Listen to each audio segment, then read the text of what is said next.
Votre CA n'est pas à la hauteur de vos espérances, c'est évidemment la faute de vos clients. En tout cas, c'est peut-être ce que vous vous dites, mais vos comportements, ils sont peut-être pour quelque chose. En tout cas, on va faire le point avec mon invité du jour, Stéphane Mercier. Bonjour. Bonjour Thomas. Stéphane Mercier, vous êtes fondateur de Human Aura 17. Vous êtes également co-auteur avec Marc Corcos des techniques de vente qui font vendre. C'est aux éditions Duno. Alors, est-ce que finalement, le seul objectif de vente n'est pas suffisant ? Le seul objectif de vendre, c'est la finalité. Mais pour y arriver, encore faut-il faire attention à un certain nombre de choses.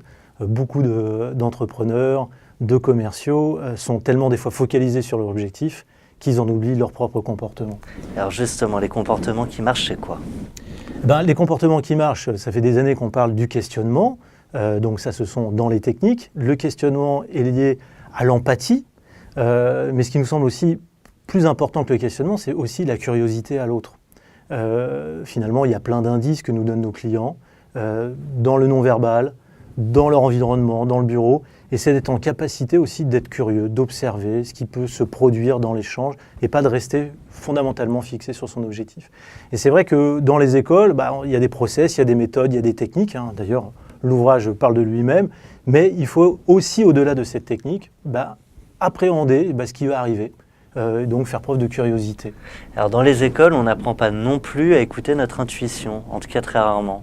Alors l'intuition, ça c'est vrai, on a un objectif, c'est de vendre, et puis pendant l'échange, il peut nous arriver de ressentir des choses et de se dire « je ne le sens pas ». Alors de plus en plus, ce qui est intéressant, c'est de faire travailler les vendeurs, les commerciaux sur ces éléments, de s'écouter. Parce que des fois, nombre de commerciaux, quand on les interroge, ils savent par avance. Je le savais de toute façon qu'il n'allait pas signer. Mais pour autant, on a fait 2 jours de propal, on a demandé à ses collègues de rebosser, de relire sur ces éléments. Donc on revient au bureau, on ne le sent pas, on n'en a pas parlé au client, mais on a bossé quand même dessus, on envoie la propale, voire des fois certains une plaquette de l'information, et puis il n'y a pas de business derrière. C'est-à-dire quoi ? On ne la fait pas finalement cette propale ? Alors, c'est pas qu'on ne la fait pas, mais quand on ressent ce type de choses, dès le premier entretien ou un deuxième entretien avec son interlocuteur, c'est de faire confiance et de travailler ce qu'on appelle, nous, l'affirmation. Affirmer son intuition, affirmer finalement sa position dans l'entretien de vente et dire « c'est marrant, quand depuis ça fait une demi-heure qu'on échange, et puis finalement, il y a quelque chose que je me dis, je vais pas réussir à vous convaincre, je ne sais pas pourquoi, mais ce n'est pas tel service dont vous avez besoin. Finalement, dans notre produit, dans tout ce que vous montrez, on dirait que vous n'êtes pas fondamentalement intéressé. » Le fait de le dire et d'oser finalement de dire la voix qu'on a à l'intérieur de soi, et de l'affirmer, va repositionner le client pour se dire « mais tiens, qu'est-ce qui peut se passer ?» Alors là, notre conseil quand même, c'est de laisser un bon long silence face à lui pour qu'il puisse faire émerger aussi ce niveau d'ouverture.